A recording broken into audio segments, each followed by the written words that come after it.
जैसा ये ईवीएम खराब है, चुनाव के समय विरोध करते थे, लेकिन एक बार नहीं कई बार चुनाव हारे। फिर कहा जनधन खराब है, फिर कहा डिमोनेटाइजेशन खराब है, फिर कहा ट्रिपल तलाक खराब है, फिर कहा जीएसटी खराब है, फिर कहा 3 तलाक खराब है।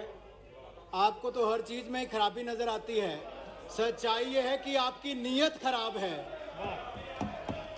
आपकी नीयत खराब है।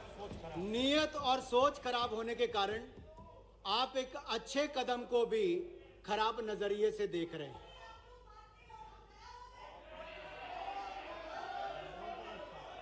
और अध्यक्ष जी, पीएम केयर्स खराब क्यों है? क्या गलती है? एक नहीं कई बार आप हाई कोर्ट से सुप्रीम कोर्ट गए कई विषयों को लेकर, लेकिन अंत में उसका नतीजा क्या निकला? हाई कोर्ट या सुप्रीम कोर्ट ने हर कदम पर हर कोर्ट ने पीएम केयर्स के हक में अपना निर्णय दिया, इनके हित में नहीं दिया है।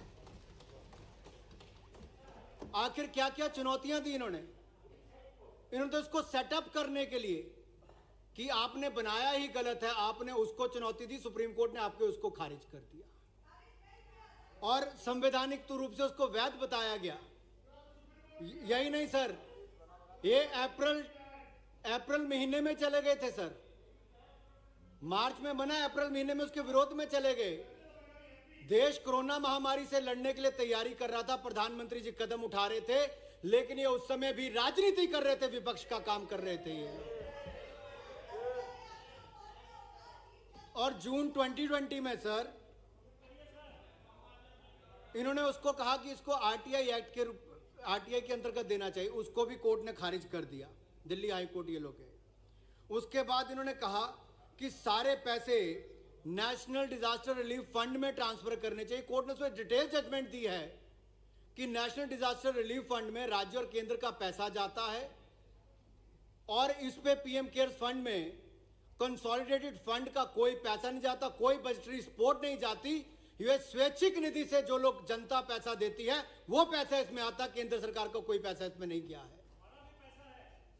हम सांसदों ने पैसा दिया होगा, गरीब से गरीब व्यक्ति ने पैसा दिया। सर मुझे दुख इस बात का होता है कि गरीब से गरीब व्यक्ति ने तो इसमें अपना योगदान दिया, लेकिन कुछ लोग यहां पर ऐसे हैं कि उनकी अच्छी सोच पर भी प्रश्न चिन्ह खड़ा करते हैं। ये केवल नरेंद्र मोदी जी की सोच पर या प्रधानमंत्री की सोच पर प्रश्न खड़ा नहीं करते, ये हिंदुस्तान के 138 करोड़ की जनता की सोच पर प्रश्न चिन्ह खड़ा कर रहे हैं। किन लोगों ने योगदान दिया, मैं कुछ कहना चाहता हूं सर इस पर।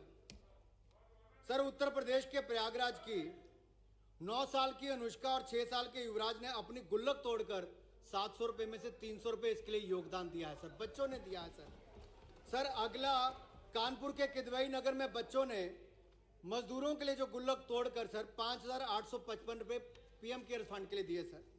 उत्तर प्रदेश के मिर्जापुर की सर 10 साल की बेटी सुहानी ने 4,091 रुपए पीएम केयर फंड के लिए दिए सर। बीड़ की रहने वाली एक रिटायर्ड टीचर ने 5 लाख रुपए पीएम केयर फंड में दिया सर। सुनो भाई, क्या दिक्कत है? सर अगर योगदान देने वालों के लिए भी सर, जिन बच्चों ने अपनी गुल्लक तोड़कर पैसा दिया उनका नाम सुनने के लिए भी राजी नहीं है, तो शर्म आनी चाहिए सर इस सोच के ऊपर। सर उत्तराखंड की अगस्त मुनि 80 साल की वीरांगना सर दर्शना देवी जी सर 10 किलोमीटर पैदल चलकर बैंक आई और अपने जीवन भर की पेंशन 2 लाख रुपया पीएम केयर्स में देती सर, 2 लाख रुपया सर। दिल्ली के जयप्रकाश नगर के 82 वर्ष के महेंद्र सिंह सर 1 लाख रुपया पीएम केयर्स फंड के लिए दे दिया सर। उत्तराखंड के गौचर के 60 साल की देवकी भंडारी ने सर 10 लाख रुपया पीएम केयर। सर नेता हो, अभिनेता हो, मजदूर हो, कर्मचारी हो, सांसद हो या विधायक हो, हर किसी ने अपनी ओर से देने का प्रयास किया है, क्योंकि ये लड़ाई देश की लड़ाई थी और इस लड़ाई में प्रधानमंत्री मोदी जी ने पीएम केयर फंड की स्थापना करने का काम किया सर। अभी उसमें मुझे बहुत कुछ कहना है सर इनका असली चेहरा तो दिखाना बाकी है सर इसमें कम से कम आधे घंटे का समय तो चाहिए होगा सर, क्योंकि नहीं वो आज जो बिल की फुल डिबेट पे समय बोलना सर इनका सर या तो आप ये कह लीजिए अभी तो किया तो मुझे विस्तार में अपनी बात अभी रखने का, या सर चर्चा के समय मुझे अपनी पूरी बात रखने का अवसर चर्चा मिले के सर। समय पूरा मौका सर मैं देंगे आपको। एक बात जरूर कहना चाहता हूं, प्रधानमंत्री जब आप चर्चा करने आए तो मेरे विपक्ष के लोगों से अनुरोध रहेगा, कृपया करके प्रधानमंत्री नेशनल रिलीफ फंड को पढ़कर आए। 1948 में सर शाही हुक्म की तरह उस समय के प्रधानमंत्री नेहरू जी ने कह दिया पीएम नेशनल रिलीफ फंड बना दो। 1948 से लेकर आज तक उसकी रजिस्ट्रेशन तक नहीं हो पाई। यहां सर 48 तक उसकी रजिस्ट्रेशन आज तक नहीं हो पाई। सर कैसे उसको एफसीआरए क्लियरेंस मिली, कैसे उसको 12A की रजिस्ट्रेशन बगैर ट्रस्ट के, सर ट्रस्ट रजिस्टर नहीं है, ट्रस्ट डीड नहीं है। आपने सेक्शन 12A में कैसे उसको रजिस्टर किया, एटीजी की आपने एग्जम्पशन उसको कैसे दी, एफसीआरए की क्लियरेंस आपने उसको कैसे दी। मैं पूछना चाहता हूं आप लोगों से, हमने यहां पर पीएम केयर्स संविधानिक रूप से एक रजिस्टर्ड पब्लिक चैरिटेबल ट्रस्ट है सर। मैं खुली चुनौती देता हूं विपक्ष को, किसी भी मुद्दे पर चर्चा कर ले। यह संविधानिक रूप से पब्लिक चैरिटेबल ट्रस्ट है, हिंदुस्तान की 138 करोड़ की जनता के लिए है। आपने केवल एक परिवार, गांधी परिवार के लिए वो ट्रस्ट बनाए थे। प्रधानमंत्री नेशनल रिलीफ फंड में सोनिया गांधी, नेहरू, ये लोग वहां पर उसके सदस्य रहे सर। इसकी विस्तार में चर्चा होनी चाहिए। दूध का दूध, पानी का पानी हो, देश को आपका असली चेहरा नजर आना चाहिए सर। इसके ऊपर प्रश्न ये कि विधेयक को पुनर्स्थापित करने की अनुमति प्रदान की जाए। जो सदस्य इसके पक्ष में हाँ कहें, जो सदस्य के विरोध में ना कहें। मेरे विचार में निर्णय हाँ वालों के पक्ष में हुआ। हाँ वालों के पक्ष में माननीय मंत्री जी विधेयक को पुनर्स्थापित करें। सर का नाम हटाइए, ऐसे क्या हो रहा है? देख लेंगे। चलिए ठीक है, पूरे खानदान ये क्या इंट्रोडक्शन की चर्चा है सर? बैठकर सर ये क्या इंट्रोडक्शन की चर्चा है? आप बताओ। हम लोग कुछ नहीं कहा। चीनी कंपनियों ने ये पीएम केयर्स फंड में चीनी कंपनियों, टिकटॉक की तरह चीनी कंपनियों इतना 500 करोड़ रुपया कैसे दिया? सर एक के बाद एक चीनी कंपनियां पीएम केयर्स फंड में डोनेशन कैसे किया?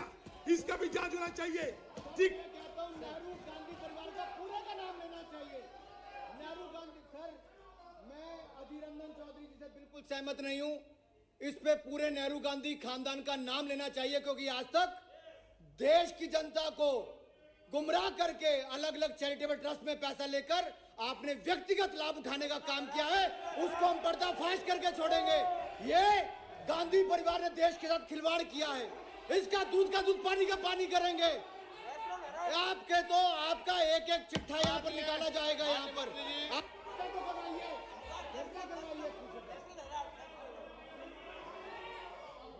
माननीय मंत्री जी मूव करें आप। सर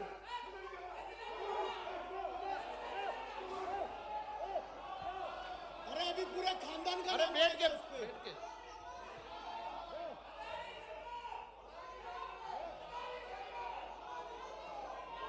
सच्चाई को छिपा नहीं पाओगे। बैठ माननीय मंत्री